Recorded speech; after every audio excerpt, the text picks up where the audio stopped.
Hello, hello, hello. Good morning, good afternoon, good evening. Mindset to Mike back at you with episode.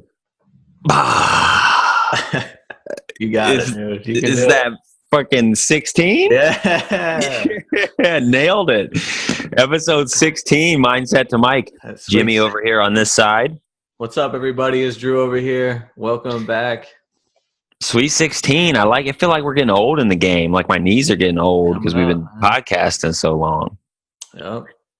On that note, big shout out to everybody that's listening because we blew by the 1,000 download mark last week.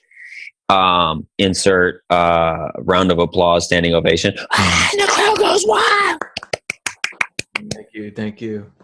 Yeah, so that's pretty cool, man. We're only 15 episodes in, a couple Friday 15s, and we like flew by the 1,000 mark. So that's awesome, man. Appreciate everybody for listening. And we're got some little goodies coming, little friggin' giveaway coming up when the goodies come in the mail.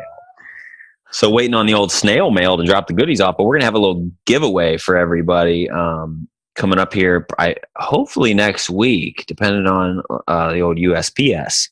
So thanks again, everybody, for listening. That's awesome. 1,000 downloads. And what's cool about that is, you know, out of like the 1,100 or whatever downloads, only 1,098 of them were me on repeat listening. And so that means one person listened, which is super tight. Yep.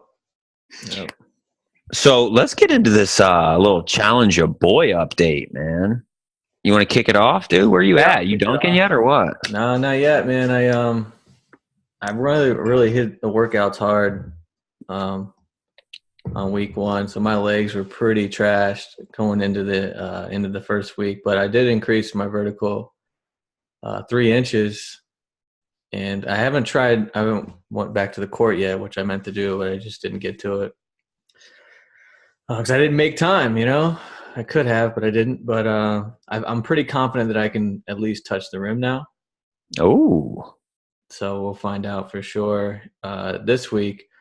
Another thing with this week, man, it was hard because I traveled this week for work. I was in Denver most of the week, and very limited access to like working out and sticking to my routine. So I'm like trying to utilize the hotel gym, which is kind of bare bones, minimal. Like they don't really have that much stuff. A couple of pieces of cardio equipment and dumbbell stuff. So but I was able to do some leg work there. And actually, I think it was kind of good because, like I said, I beat up my legs pretty bad week one, so they were really sore. My knees are like torn down, like a little recovery action. Yeah, so I think that's going to be helpful for me because recovery is just as important.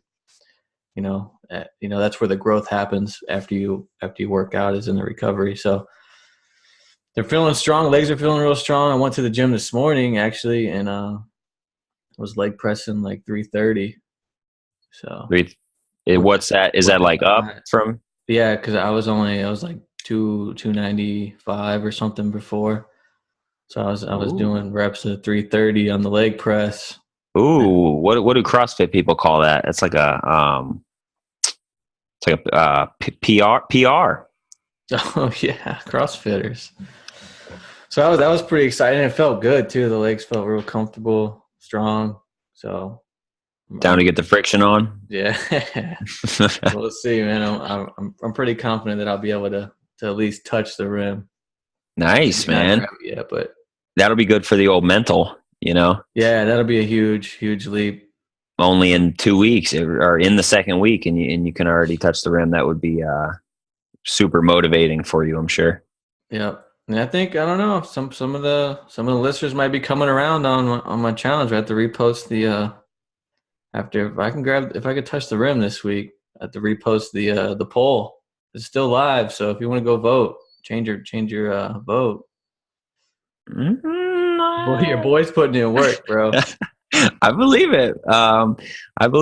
And I don't know that they're going to change their vote, but because I've been over here on this handstand grind pretty heavy, man. But I will tell you, this is probably going to scare people away from voting for me. Bro, this wrist thing I got going on is like that bad.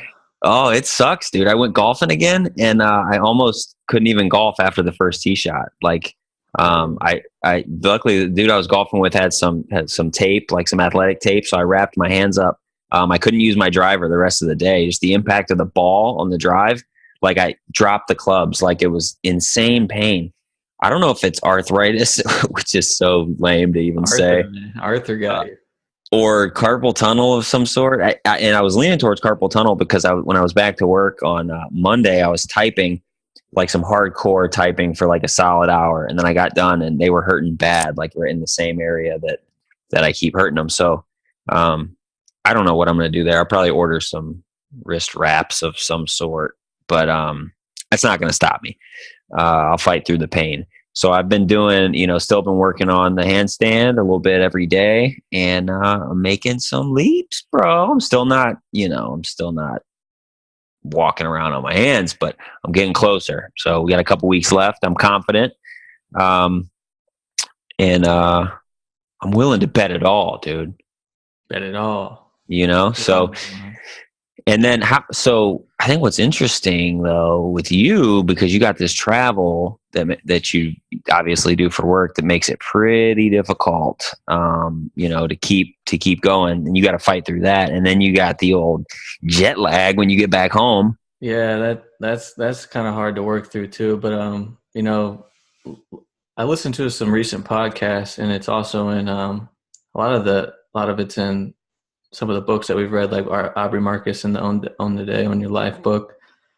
So so I've started looking into it, and there's some ways that you can kind of minimize or offset the jet lag, doing some preparation stuff. So some of the things that he says is it's basically based off your circadian rhythm. So depending on what time you travel. So if you're traveling at night and you land late, after like at night, if I land at like 9:00 that night or something, I'll actually go to the gym and work out, and then go right to bed. Like, don't eat dinner. You want to try and eat dinner as soon as that time zone is, normally you would eat dinner. So you would skip dinner, and then you'd wait till either breakfast or lunch the next day. And then that's interesting. Try to keep your routine like in your own time zone, even though you're not there. That's interesting.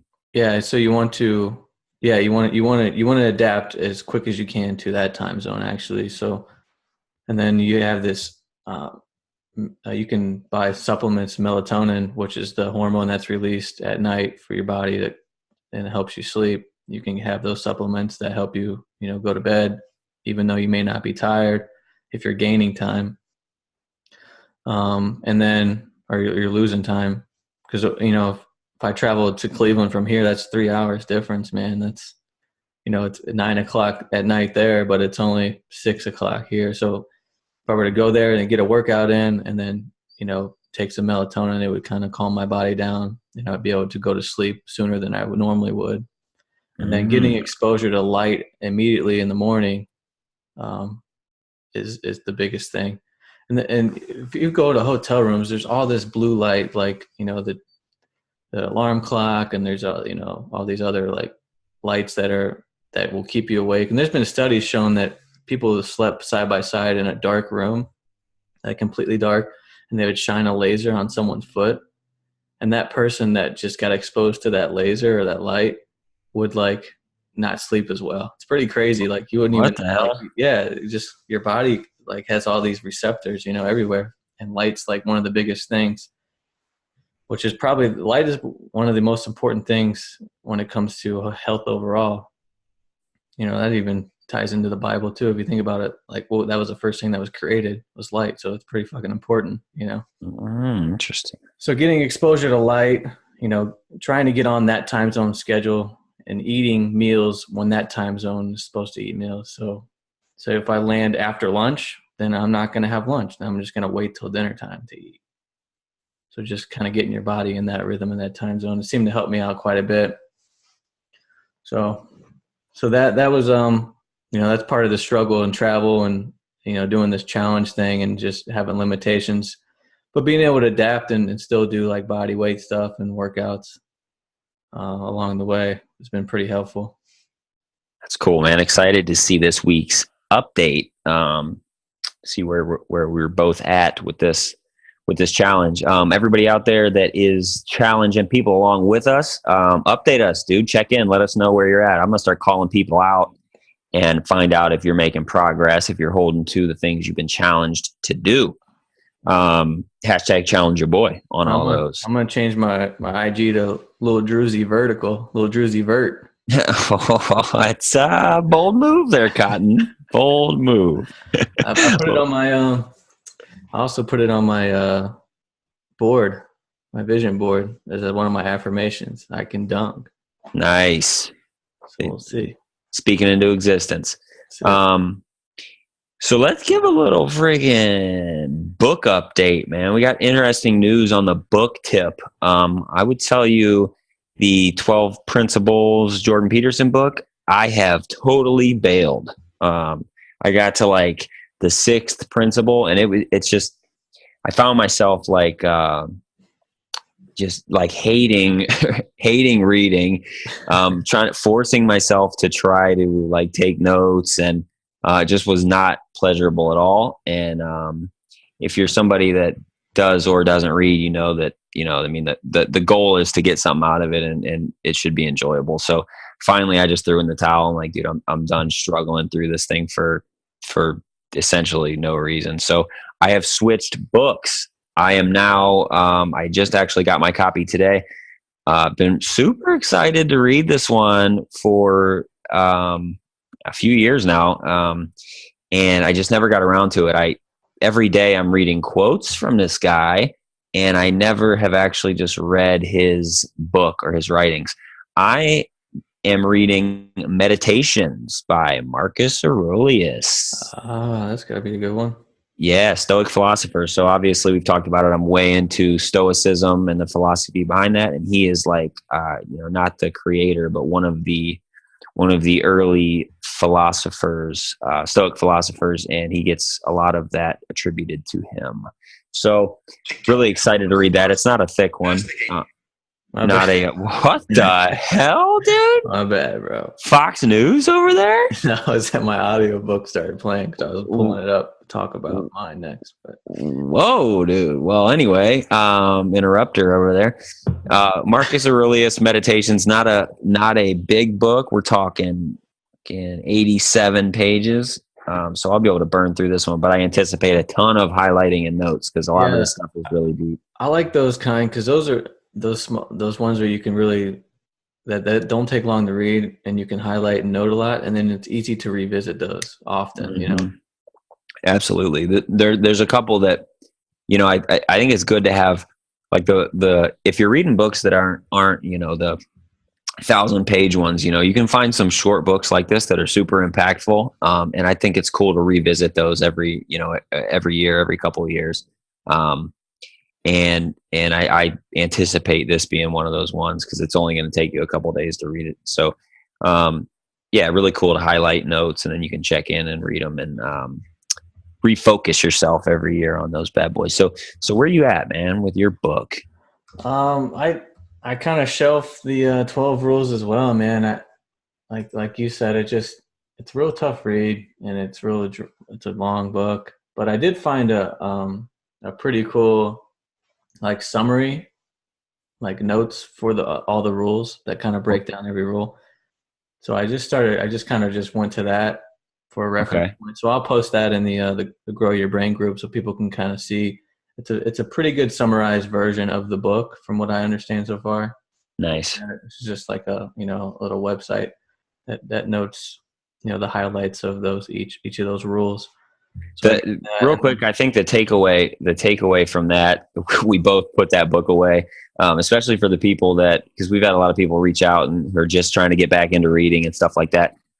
Don't like guilt yourself into feeling like you have to force yourself through a book if you're not getting anything from it, if it's not enriching you at all. It's put it away, read something else that you enjoy, and it makes a world of difference. So don't like get turned off to reading just because the book you have sucks. Find another book. Yeah, and like we talked about, like memory stuff, and like if you have no emotional attachment to what you're reading and you're not into it, you're not going to retain that information probably anyhow. So, but it's a good. I would recommend looking over these notes that I'll post up, that way you can get the ideals behind what he's talking about. I think there's still a lot of value in his like concepts and explaining things If and the I ever run into psychology. him, I'll just tell him to write better. You know what I mean? Dumb it down, bro. Get I'm to gonna the say, point. listen, J Bone, you got the facts, bro. You got the content, but you write like an asshole. So let's dumb it down for you, boy. Yeah. So what are you reading now, man? What'd you get? So I just downloaded a book called Claim Your Power by a guy named Maston Kipps. Never heard of it. Yeah, I came across him on a podcast. I can't remember who it was, but he's basically kind of like a Tony Robbins, and is like his ultimate goal. One of those kind of guys, like just like ultimate life coaching. And this book is basically, it's called Claim Your Power. It's basically like digging deep, and his thought process behind it all is everyone has like some type of deep emotional trauma that holds them back from finding their passion and purpose. So this is like a guide to, it's like a 40-day journey, he says, to dissolve the hidden blocks to keep your suck and finally thrive in your life. To keep your what? That keep you stuck. I'm like, to keep your suck. I'm like, what the the hidden roadblocks that keep you stuck, and like diving deep and within yourself and finding those deep emotional like traumas. You know, it could be anything that happened to you from a kid that has more of an impact on you than you really realize. But being able to bring that to light and squash that suck in you. Get rid of your suck. Get rid of your suck to thrive in your life and find your passion. So, and he breaks it down like into a day by day thing. So you would do ideally you would have a notepad and you would do these exercises that he prompts you to do, you know, along the way, you know, just writing things down that he questions you, to kind of dig deep and find what that emotional trauma may have been. So I feel like that's a pretty cool, you know, aligning with where I ultimately want to end up, is being able to, you know, help other people. So me doing that on myself and digging deep and finding out, you know, what's really holding me back from being able to do that, you know. So Yep, that's awesome. What'd you say his name was? Maston Kipps, Mastinkipp. Weird name, bro. Kip. Yeah. Weird name. What's he Australian? I don't know. He's either Australian or from Tennessee, probably. Yeah. Yep. Nice, man. So we both switched up books. We're synced up, dude. I'm telling you what. Yeah, that's crazy. So we both bailed on that book, got some new books going on, and ditch the book if it sucks. That's the takeaway. If the book sucks, get rid of it. Find one that don't suck. On the kind of a quick story I wanted to tell you on the note of that, you know, the life coaching stuff that, you know, we're both super interested in and headed in that direction. I had something happen to me yesterday that was like and I journaled a little bit about it, but it was like a tractor beam of light that was like, do it. That's what you're supposed to do. Do it. You know what I mean? Like if you're looking, I think you get those signs. You can see signs and stuff that motivate you and push you in the right direction you want to go. But so at work, I created this this platform, we'll call it, called Squeak the Pig, right? And that's kind of like that's a joke, a play on.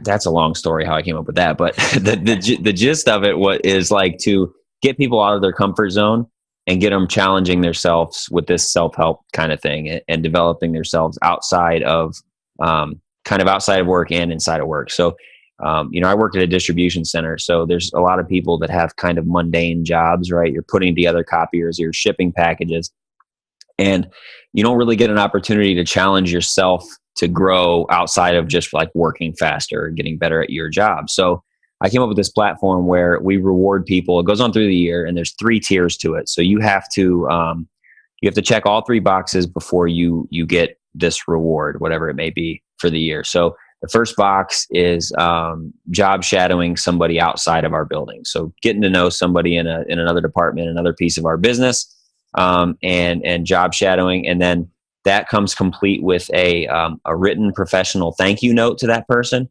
and a written recap. So you're getting out of your comfort zone, you're meeting somebody, you're creating a relationship, you're growing your network a little bit. And then you're also, you're working with your lead or your manager on what a professional thank you looks like.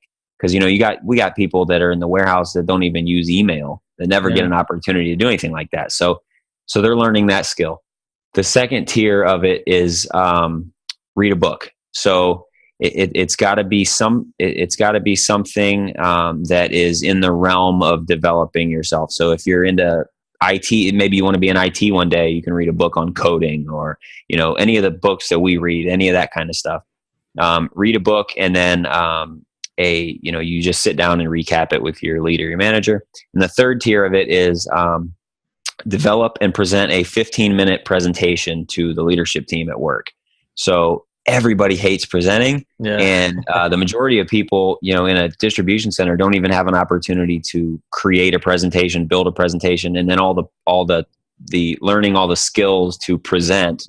Don't how to make slides, don't rely on the slide, don't stare at your note cards, all this kind of stuff. So they learn that, and then they give the presentation, and then they earn this reward for checking all three boxes. So we're towards the end of the year, so people are doing their presentations. It's kind of the last phase. They're rounding out their Squeak the Pig initiative, and it's super cool to see people challenge themselves and actually be successful with it. And yesterday, this woman, she's probably, I bet she's 70 years old, high 60s at least. She's way into choir, and she just washes these plastic covers for us. That's all she does. And so this is way out of her comfort zone. Oh yeah. And this is she's never going to be somebody who's giving presentations or anything like that. So her presentation was on she called it I've Got Rhythm, and it was just about choir, because she's in 4 different choirs. She's 5 nights a week she does that. She's obviously way into church and God and stuff. So she did her presentation on just the role music has played in her life, which I couldn't believe she even came up with that idea, because she's she's in terms of emotional intelligence and social behavior, she's handicapped isn't the word, but that's really not her strong suit at all. She kind of struggles with that. She's everybody's favorite person. She's always making brownies and baklava and stuff, bringing it in for people. Sweetest old lady in the world. Anyway, so she comes in and she's got this stack of note cards. And I'm like, oh man, it was 50 note cards. She didn't design a PowerPoint presentation because she just can't use a computer at all. So, she worked on, making note cards, not staring at the note cards. So anyway, she gave us this presentation, and I was thinking, she's going through these note cards, and she would just go rogue, not looking at the note cards, and talk about what felt like she was just going rogue for a solid 5-10 minutes. And I'm like, oh no, she's still got 48 note cards, dude. We're going to be in here forever.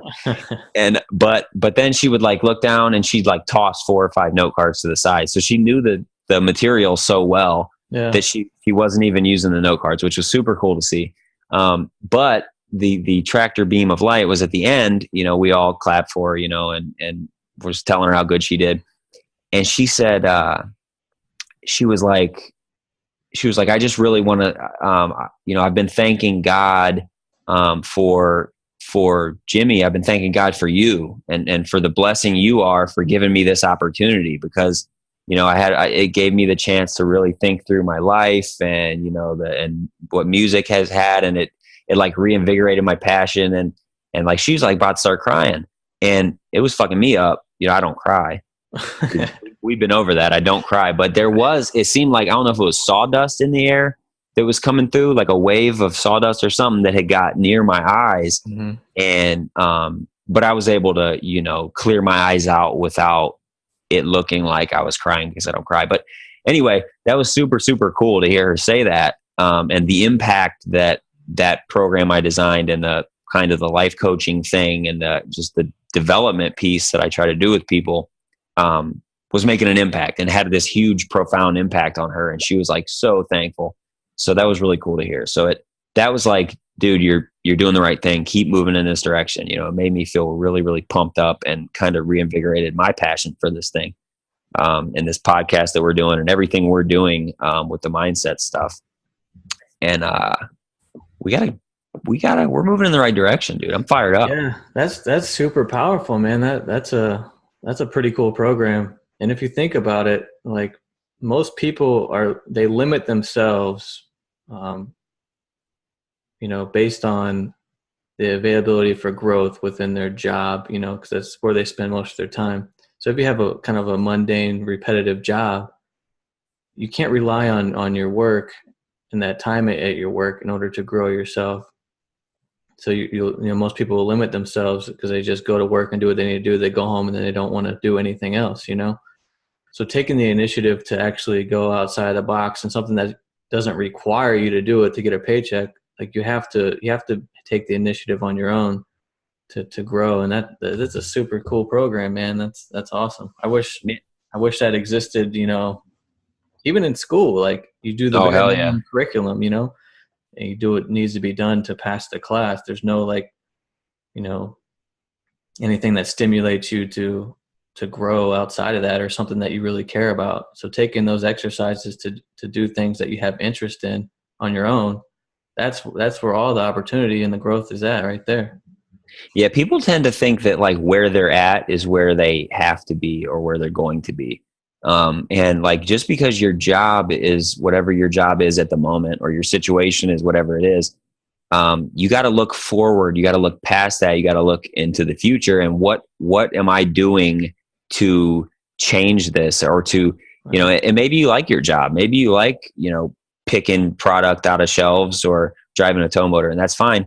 But what you can't just settle for, well, this is it forever. Right. And maybe that's the job you want forever. That's fine. But you can't sit with I'm going to spend, 8 hours a day doing this for the rest of my life. And I'm not going to get better in any area of my life just because this is all I do. I am a tow motor driver. You know what I mean? You gotta look forward and look up. What else are you doing that's going to make you a little bit better? And in that, you might discover, man, I'm not driving a tow motor anymore. I'm awesome at giving presentations. I want to do that. I want to like train some people. I had no idea. Or you might read that book that sparks something in you. It's like, dude, I want to do something different and get you towards that passion, because nobody's passionate about driving a tow motor.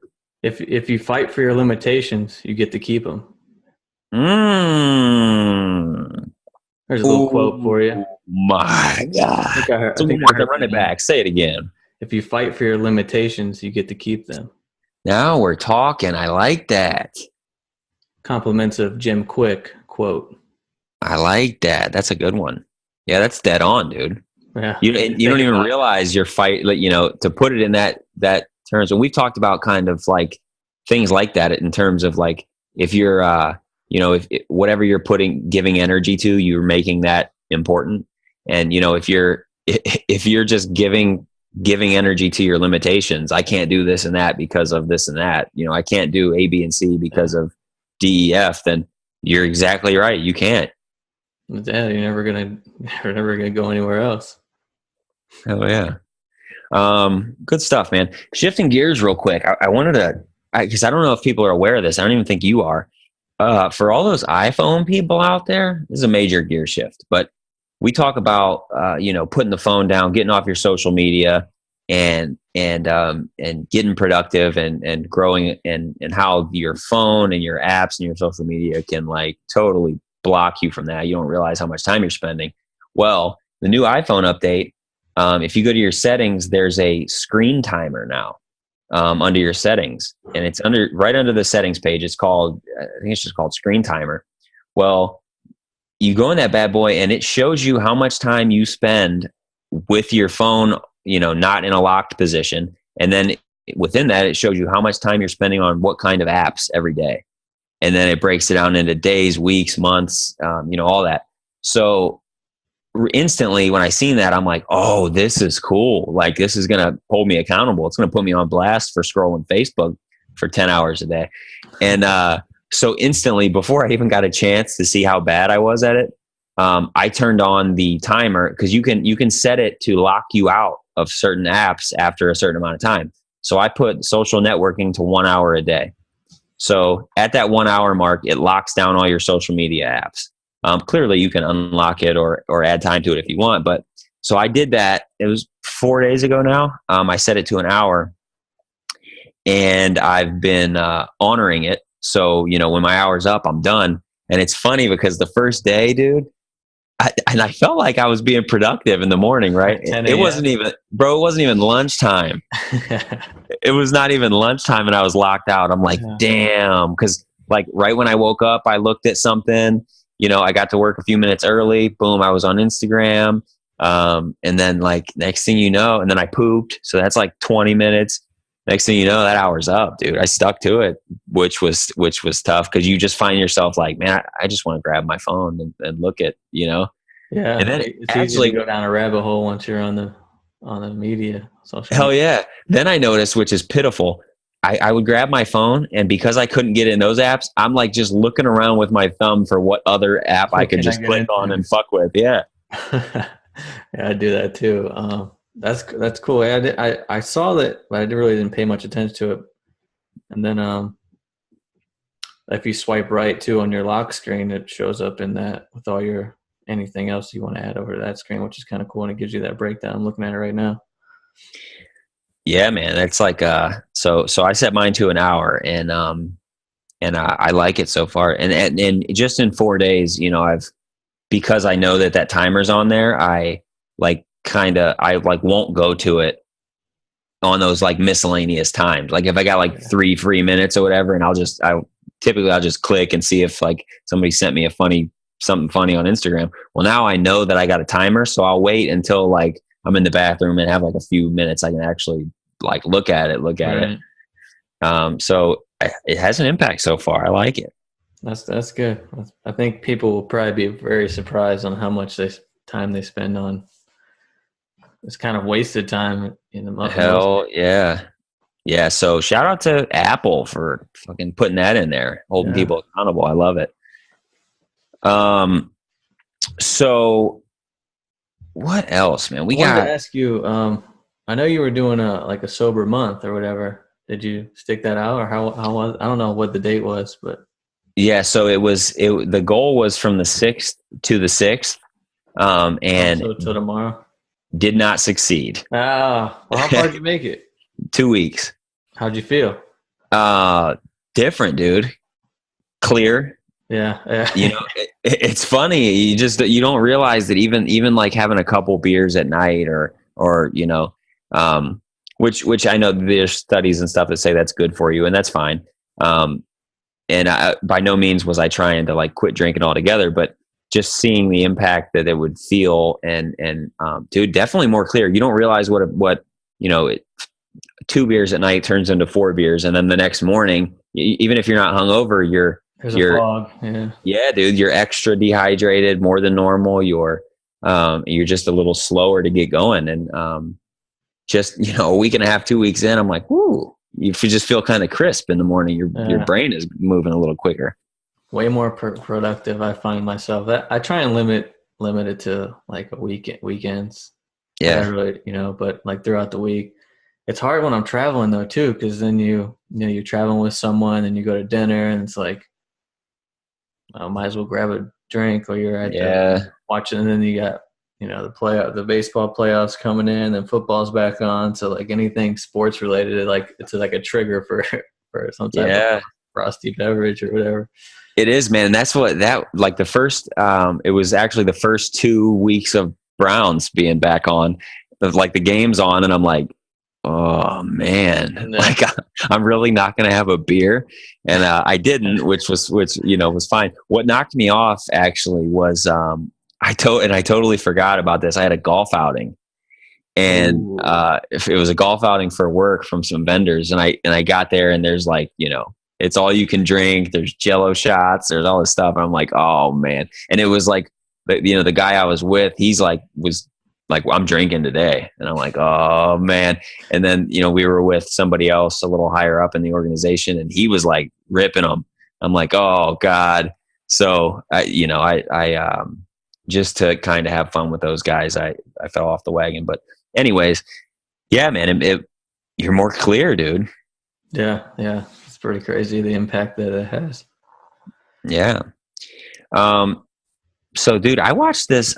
I want to talk about this real quick. I watched this Mr. Rogers documentary called "Won't You Be My Neighbor." Have you heard of it or seen it by No, chance? I have not.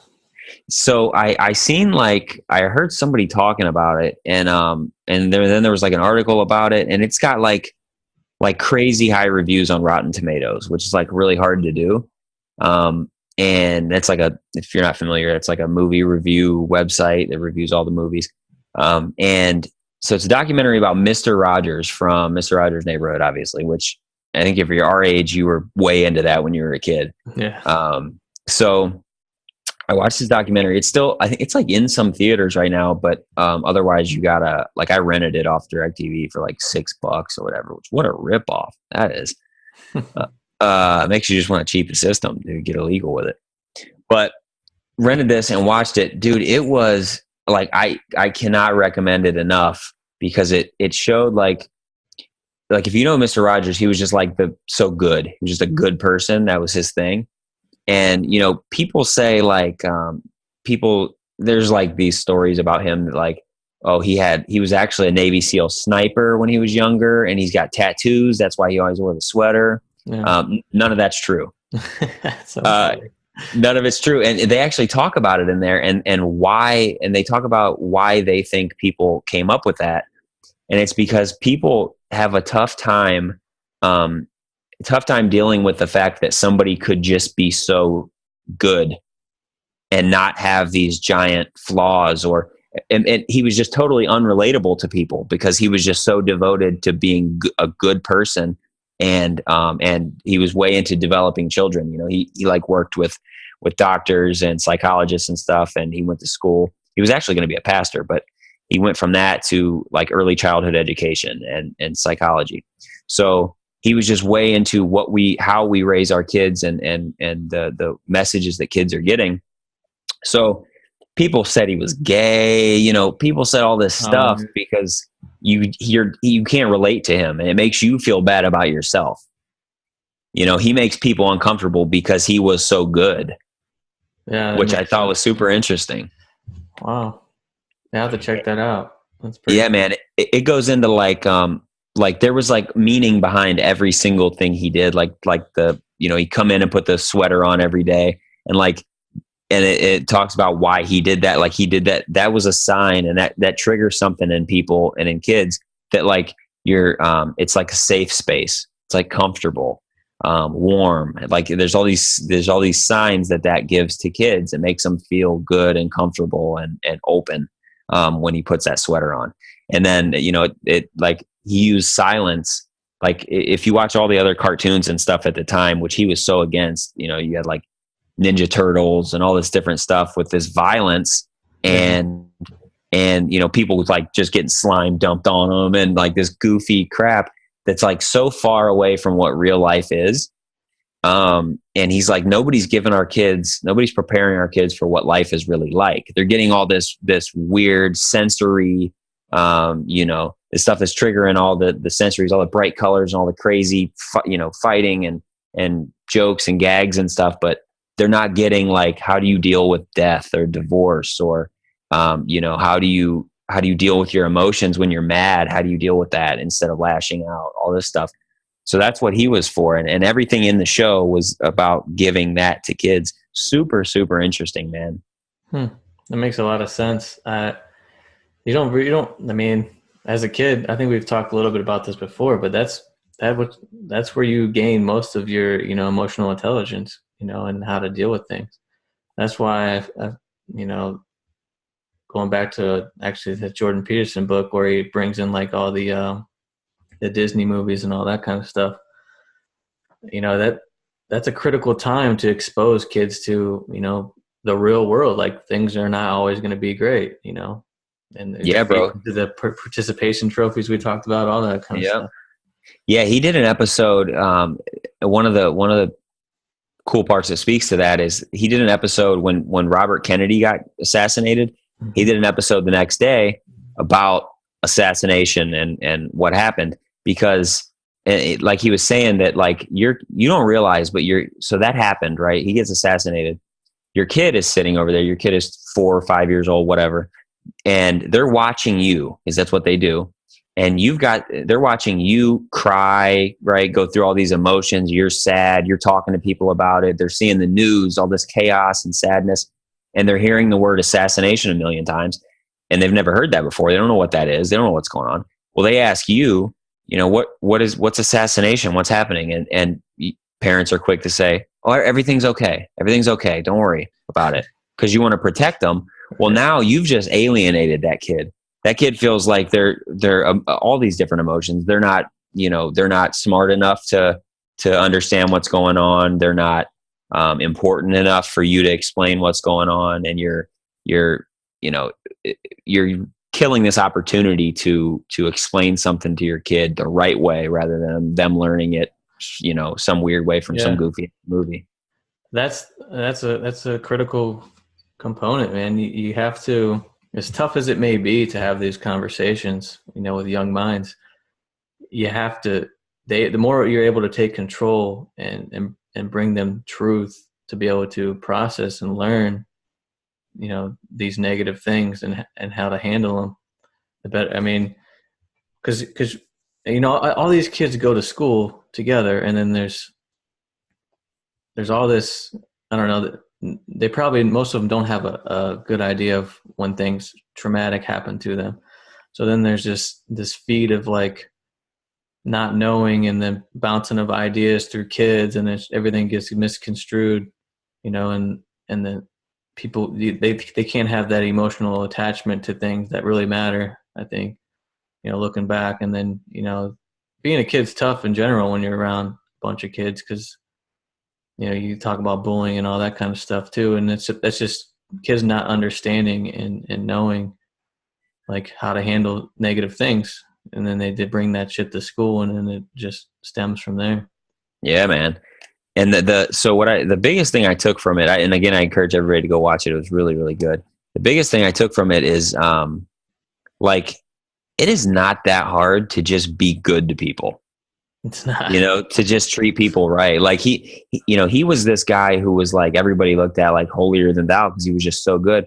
And like the camera crew on the show were a bunch of like hippie dudes, dudes with tattoos and ponytails, and they're all messing around. Like they would take Mr. Rogers' camera, because back then you'd have a camera and you'd have to get the pictures developed somewhere, right?